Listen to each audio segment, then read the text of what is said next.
Hey guys, welcome back to the Dirty Derbs YouTube channel. I hope you guys are having a great 4th of July weekend. I just stopped out here at the shop to kind of pump out a small update video on the S10 and the Firebird. So if you watched the last video, you knew that I broke my 408 stroker and had to swap in a 4.8 on the side of the road. If you didn't see that video, go back and watch it. It's pretty cool. And we got the 408 back to the shop and just assessing some damage. So this is my block. The block seems to be fine. Everything seems to be pretty good. We know we had severe shavings in the oil, and we somewhat found our culprits to that. This is, I believe, was the number 4 main on the crank. And at first I thought maybe I just, spun some bearings. Well, they didn't spin, but I thought maybe some bearings were just getting taken out. After further investigation, the crank seems to be okay, except for when you turn it over, then we get scarring. I don't know if you call it scarring, but that's where the bearing was getting beat into the crank on 4 and 3, I believe here. So, but it's not getting beat in on this side, on either of them. But it is on this side. So that gives me plenty of reason to believe that we just bent the crankshaft. And while it's rotating, where it's oblonged or whatever, it's just getting beat up against the bearing. So I don't know how long it's been like this, but it's probably junk. This is a K1 crankshaft, and I had K1 connecting rods. The rods and the pistons all seem pretty good. There's a little bit of piston skirt slap on the cylinder wall, which is, pretty normal. There's no like hard scars on these or anything. I'm sure they're perfectly fine, but so my plan with this is to use my block, use my rods and my pistons and my crank, of course, and everything, my lifters, everything was good. But I needed a crankshaft. I still have Buff's 408 short block that he left here after we put a new short block in his Chevelle. Now, this engine, if you go back a couple of videos ago, long story short, bolt had come loose out of the supercharger, went through the intake runner and smacked the piston, blew out the piston. The rod doesn't seem to be bent. I think for some reason I thought the rod was bad. The rod might still be good, but it just blew out the piston. So what I'm going to do is I talked to him and he's going to sell me this whole short block. Now, basically what I'm getting is a rotating assembly because the block is junk. It's got a hairline crack in it, which really sucks. So what I'm getting is basically a rotating assembly minus 1 piston and potentially a rod. So I'm going to buy this off of him. I'm going to use his crankshaft with all my other internals, and put it in my short block. I'm probably going to take it to Lane Automotive. I already talked to him and he said just get me the stuff. And he said even we'll take a look at this crank and see what we can do. And I know that I've talked to some friends and they can bend the cranks back. But if I already bent a perfectly good crank, I'm going to bend it again. So I'm not going to waste my time on that. The crankshaft in this one is a Molnar crankshaft, so it should be better than that K1 crank. I had to Google the horsepower rating for a Molnar crank on a 408. Hopefully it's more than the 1,000 horsepower K1 cranks. So anyway, that's what we got going on for the S10. The 4.8 is still in the S10.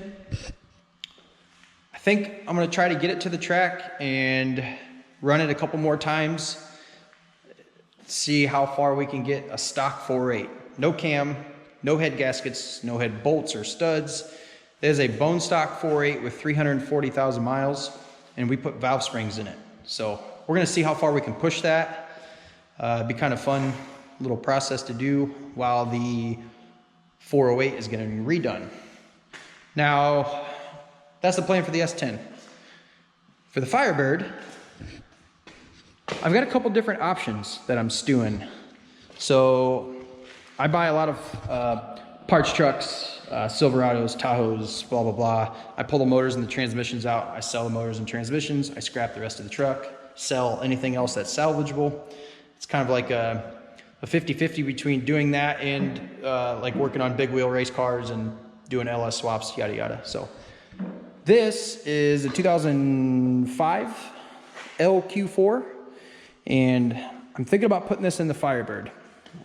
So the motor in the Firebird right now, it's a Gen 3 5.3, Gen 3 rods, stock 862 heads with, you know, it's got a camshaft that I don't even remember like what it's to. It's a super mild camshaft. So I kind of just looking for a little bit more on the Firebird. And LQ4, these are 317 heads, but I also got on trade was a Gen 4 5.3. I don't remember the code or whatever, but it came with some 799s that dropped a valve. My buddy Justin gave me a couple of valves to put in those heads. So I've never had a set of 243s or 799 heads. I'm kind of pumped to put those on the LQ4 with the turbo cam in it and see what we can push out of the Firebird. That is one option, but I also have an LC9 aluminum 5.3 that I might put in there as well. I like both ideas. The 6-liter would make a little more power, of course. The LC9 is aluminum block. It shaves 106 pounds right off of that. And 100 pounds off the nose of this car would probably be a huge difference. So I don't have like big goals with the Firebird. I get in this car right now, turn the key on, put it in drive, and drive anywhere. I love this car to death. It is so fun. I don't want it to turn into the S10 to where it's, I mean, perfectly streetable. The S10 is perfectly streetable, but you know, this one is just more comfortable. It's stock seats, stock seat belts, no cage, no BS, no buttons or whatever. You know, it's just you get in it and drive, and it rips. I want to try to get this car into the 9s with this motor and motor setup, you know, and just have fun with it, really. Next year, or maybe even later this year, I would really, really love to try to hit some races with the car. I want to do like the daily driver class.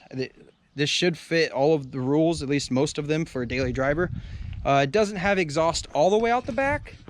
The exhaust comes out right there, but if that's a rule or requirement, then I could very easily extend my exhaust, and I could just build a 3-inch exhaust up and over the axle and have it dump. So I think that's... All right, that's probably enough of me blabbering about me breaking all my motors and yada yada. We're gonna head home, but we're just gonna freaking kill these tires on the way home. So let's just do some burnouts.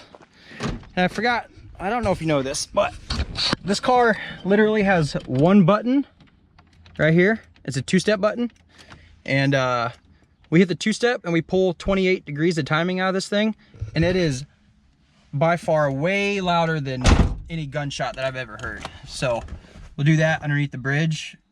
It's a good time. Okay, Sayonara tires.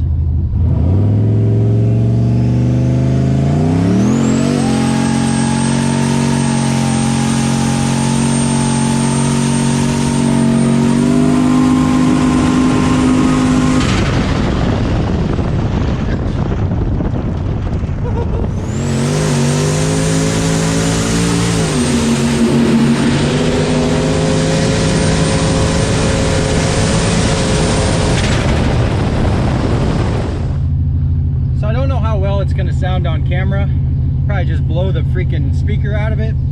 But put this guy in neutral, hit this little button, and then hit the gas.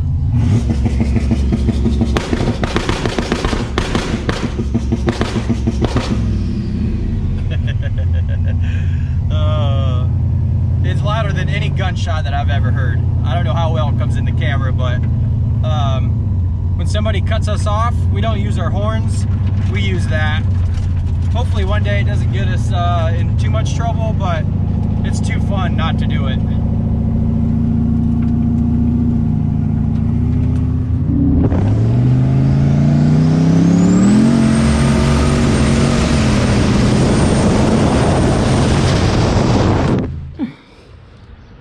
Yep, these are donezo. I'm showing cords on the other side. It's kind of hard to see on the camera, but these tires are done. I think we're gonna ride around on the slicks, at least for a while. This car hooks up really good on the street with the slicks, so we're gonna put those on. Anyway, guys, I just kind of wanted to pump out a little video. I know it was mostly me blabbling about broken motors and yada yada, but I figured I'd get a little something out. Had to throw some burnouts in there to keep you guys entertained. So, well, thanks for watching, guys, and I'll catch you on the next one. See ya.